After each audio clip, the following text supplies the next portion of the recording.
الحمد لله والصلاة والسلام على رسول الله وعلى آله وأصحابه ومن والاه. اما بعد، السلام عليكم ورحمة الله وبركاته.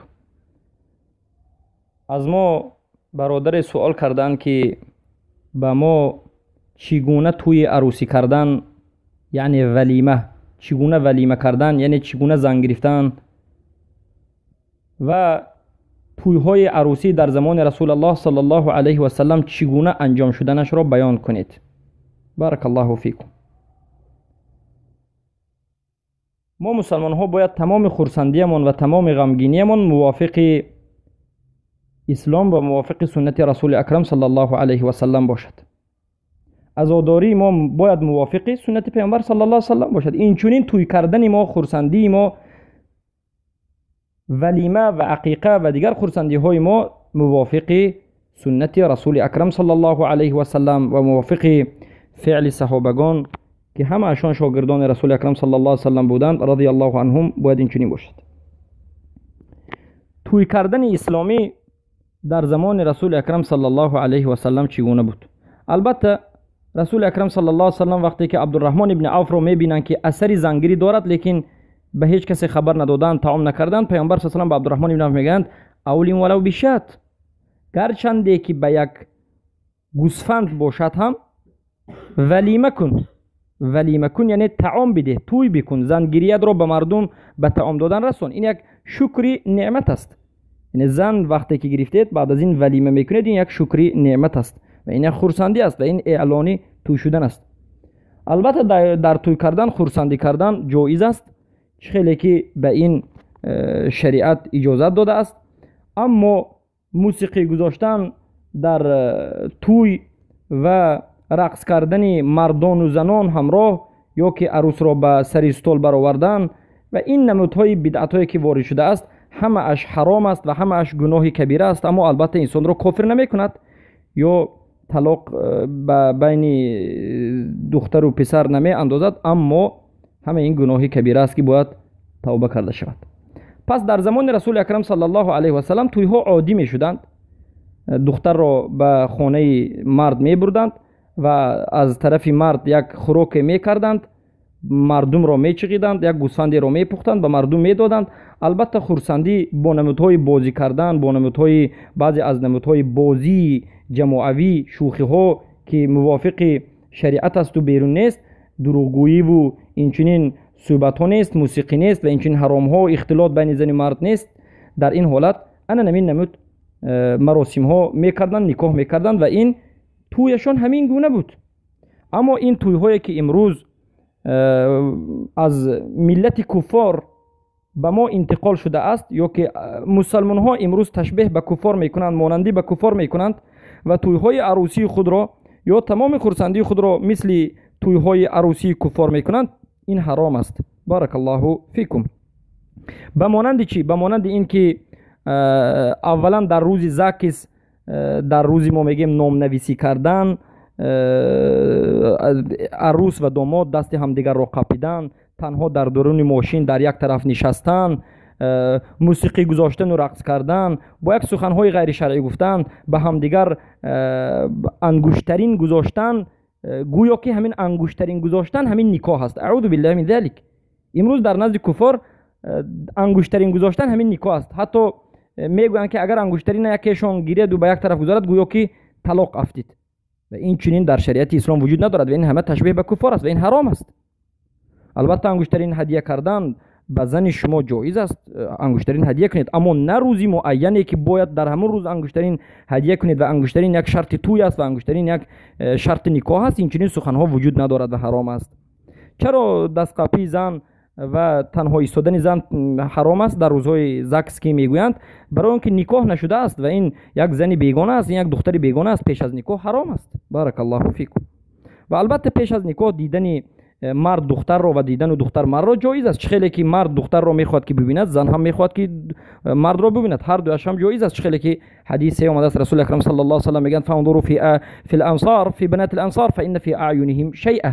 ای مردها وقتی که از اهل مدینه زن میگیرید نغز نگاه کنید، خصوصا به چشمهای زنهای مدینگی نگاه کنید که چشمای اینا به یک چیزی است، یعنی ما میگیم آلوس یا قیا یا چشمش کمی معیوبی کسلی دارد. پس بارک الله فیکم، با دختری که نکاح میکنید نگاه کردن شما، دیدن شما جایز است، اما با شاهد. دختر هم با یگون کسی خودش براید، شما هم به شاهد روید، اما تنها به تنها در یک جای ایستادن حرام است. خیلی که در حدیث رسول اکرم صلی الله علیه و سلم میگویند لا یخلون رجل بامرأة فإن ثلاثهما شیطان. در همون جایی که زن و مرد تنها به تنها میایستد، سومین کس شیطان میشود و وقتی که شیطان سومین شما شد، شما را به حرام دعوت میکند و این جایز نیست. بارک الله فیکم. اما باز میگردیم به مسئله توی.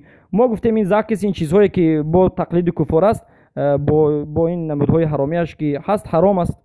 و اما مسئله این که در روز توی بعد از نکاح می آورند عروس را به بالای ستول میبرند، ستول میشینونند، موسیقی می نوازند، رقص بازی میکنند، این همه از اول تا آخر حرام است و گناه کبیر است. حرام اول موسیقی گذاشتن، حرام دوم رقص کردن.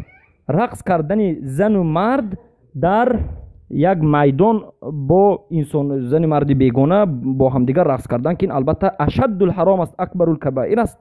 و سومین حرام این است که عروس رو بر بالای یک بلندی میگذارند، همه میرند به اون رقص میکنند، سلام دادن اون، عموما اختلاط، برهنگی، کشودن عورت، سطر و بعد از این موسیقی گذاشتن، شراب خوردن و دیگر، این همه حرام است، حرام است، حرام است. و این گونه تویه و این گونه خرسندیه و این گونه نکاح در زمان رسول اکرم صلی الله علیه و سلم نه صحابگان نه تابعین نه یک نفر مسلمان حقیقی نشده است. مسلمان این عمل ها را انجام ندهد، این همه حرام است و این عمل کفار است. و من تشبه بقوم فهو منهم، هر کسی که خودش را به کفار تشبیه میدهد از جمله همونها خواهد شد. من احب المرء مع من احب، انسان با همراهی کسی که دوست می‌دارد همون است و عمل‌های همون را انجام میدهد. و رسول اکرم صلی الله علیه و سلم من شما را نهی کردند که به کفار تشبیه بکنید، حتی در لباس پوشی باشد، حتی در نشست باشد، در خرسندی، در عزاداری، در همه عمل ما باید مخالف کفار باشیم. و این نمودی توی ها از اول تا آخر مخالف شریعت و مخالف سنت رسول اکرم صلی الله علیه و سلم باشد. و البته وقتی که نکاح بهترین عمل مخالف شریعت شروع شد، مخالف قرآن و سنت شروع شد، البته دوام زندگی هم با عصیان که پیدا شد عصیان می شود و دوام زندگی هم بدبختی را به انسان می رساند. اما یک مسئله اینجاست که آیا کسانی که به سر ستول برآمده اند و نشسته اند و این طور با فعل تویداری کفار توی کرده اند، موسیقی نواز و رقص و سرود و با این برهنگی و با این همه نمود که خود را مسلمان می دانند و این چنین کرده اند، در این حالت اگر این عمل را حرام گفته باشند و این عمل را 100% مثلا طبق شریعت گفته نباشند، بلکه این عمل را همچین یک چیز عادی فکر کرده برآمده باشند، از سبب جهل باشد، مخالف ضد شریعت نباشد، در این حالت ما میگیم که این عمل ها از اول تا آخر گناهی کبیره است، آدم را کافر نمی کند و کسی که این عمل را انجام داد نکاحش بریده نمی شود. یک بدعت پیدا شده بود در 10 سال گذشته که 10 سال پیشتر هر کسی که در سر ستول توی کرده است با موسیقی نکاحش بریده است، فرزنداش ولد و زنا است، این چنین سخن‌ها شده است. البته این سخن‌ها همش سخن‌های باطل است، چرا که انسانی که در حالت کافریش هم اگر نکاح کرده باشد، یک زن یک مرد در حالت کافری هم اگر نکاح کرده باشد بعد از مسلمان شدن است، همون نکاح است، تجدید نکاح شرط نیست. دلیل از کجاست؟ دلیل از صحابگان رسول اکرم صلی الله علیه و سلم در زمان رسول اکرم صلی الله علیه و سلم و قضاوت رسول اکرم صلی الله علیه و سلم است. رسول اکرم صلی الله علیه و سلم اون صحابگانی که در حالت شرک نکاح کرده بودند یگان نفری اونها را نگفتند که نکاح خود را نو بکنید. ابوبکر صدیق، عمر و تمام دیگر صحابگانی که زن داشتند، فرزند داشتند و در حالت مشرکی و در حالت غیر اسلامی نکاح کرده بودند که نکاح غیر اسلامی بود، اما بعد از این که مسلمان شدن الله سبحانه و تعالی همون نکاحی پیش از اسلام اینها را اقرار کرد و رسول اکرم صلی الله علیه و سلم درباره شکست نکاح اینها هیچ صحبت نکردند که البته این مسئله رو ما در سوال جواب‌های گذشته بیان کردیم. پس برادران و خواهران عزیز، بارک الله فیکم، خوشبختی شما این سرکردن زندگی شماست. وقتی که زندگی خود را با حلال و با خوب و با سنت رسول اکرم صلی الله علیه و سلم و با امر الله سبحانه و تعالی بجا آوردید، این دلالت میکند که آینده زندگی شما هم خوشنود و سربلندی و زیبا به پایان خواهد رسید.